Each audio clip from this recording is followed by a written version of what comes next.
Welcome to The Explainer. Today we're diving straight into the rapidly evolving reality of AI-generated misinformation. We live in a world where synthetic media is seamlessly blending in with our actual reality, and today we're going to learn exactly how to spot it. We'll break down the structural flaws these AI models leave behind and build a forensic toolkit so you can take back control of what you consume. Let's get right into it. Billions of dollars. Just let that number sink in for a second.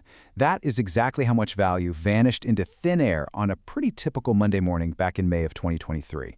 The stock market took an absolute nosedive, and it was entirely reacting to a single piece of information that just spread like wildfire online. So, how exactly did one fake image erase billions in a matter of hours? That is the terrifying mystery we're unraveling right now.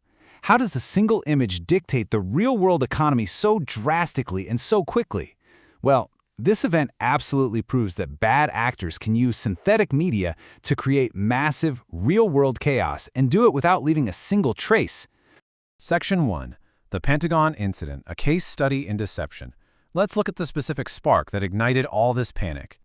On May 22, 2023, a really terrifying report of thick black smoke rising at the Pentagon surfaced on Twitter.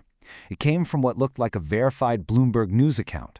Now, because of that perceived authority and obviously the shocking nature of the report, social media completely erupted.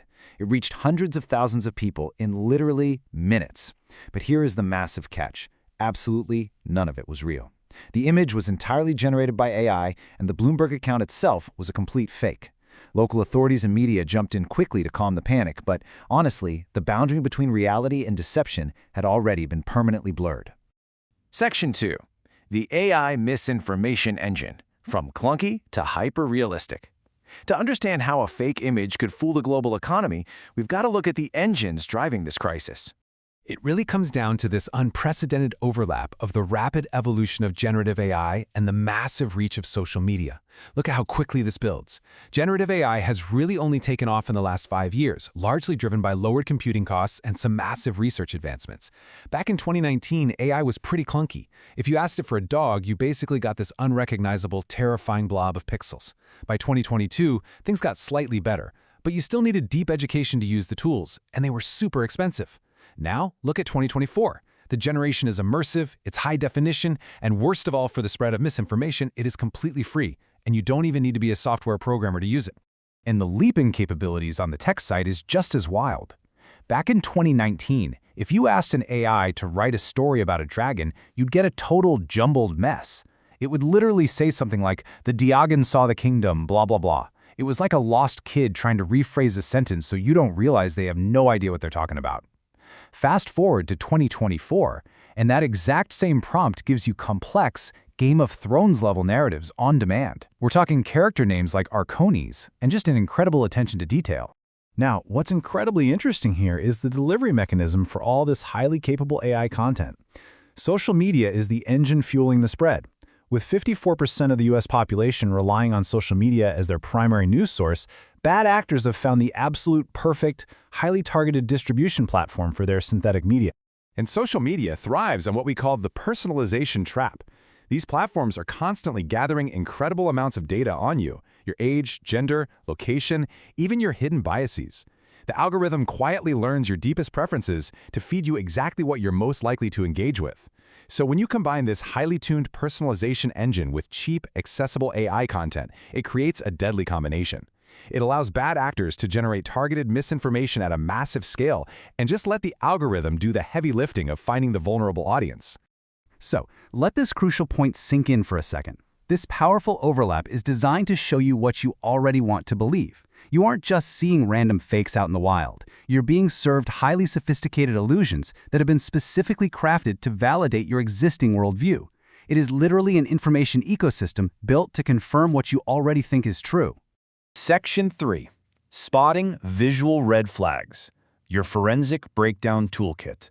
Let's get into how you can actually spot this stuff. Independent AI researchers are constantly building detection systems, but their accuracy is dropping because the AI is just getting that good. So we need to empower ourselves and treat every shocking image like a detective's corkboard.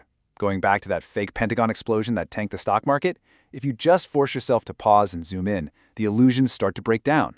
The AI actually hallucinated nonsensical details. Look closer at the architecture. The lamppost is physically impossible. It's positioned somehow both inside and outside the fence at the exact same time. Plus, if you take a beat to look at the building itself, the windows and the overall shape completely mismatch the actual Pentagon. We saw this exact same thing happen again with a viral fake from the 2024 election cycle depicting President-elect Trump supposedly being pursued by police. These bad actors rely on high-definition, emotionally charged imagery so you get caught up in the shock value.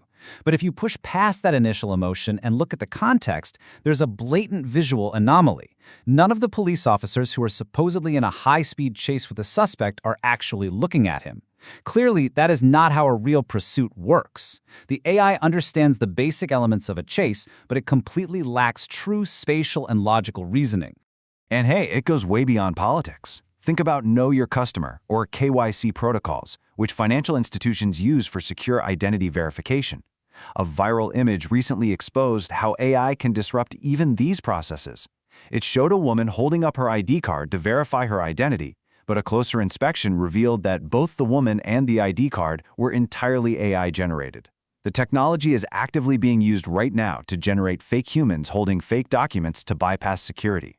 Section 4. Simple verification steps. Taking back control of your feed. While tech companies are working on hidden digital watermarks to tag AI content, those solutions are still evolving. You need your own defense mechanisms right now to navigate your feeds safely. So here is your 3-step verification playbook. Step 1. Force yourself to pause and take a closer look for structural glitches, weird hands, impossible shadows, or intersecting objects like that lamppost we talked about. Step 2. Use popular dedicated news verification websites to see if independent journalists have already debunked it. And Step 3, which is probably the most important, actively question the content in your own emotional reaction. Ask yourself, is this just confirming my biases perfectly? Am I sharing this because it's true or just because it makes me angry? Section 5. Seeing is not believing. A new digital paradigm. We are rapidly entering an era where the people making this content are often just as smart or smarter than we are. They craft these synthetic illusions with such precision that our traditional instincts, trusting what we see with our own 2 eyes, are completely outdated. You have to fundamentally change your mindset from passive consumption to active verification. We can't just idly scroll anymore. You have to internalize this new rule of the digital road. Seeing is not believing anymore. Your eyes can and will be easily deceived by synthetic pixels. Your only real shield is critical thought. The problem of misinformation is exploding, and it can never be fully solved unless we, the consumers, play an active part. So the question I'll leave you with is this: will you be passively influenced by synthetic, hyper-targeted content, or will you step up, take control, and actively question what you consume? The choice is entirely yours, but in this new digital era, questioning everything is literally the only way to protect your reality.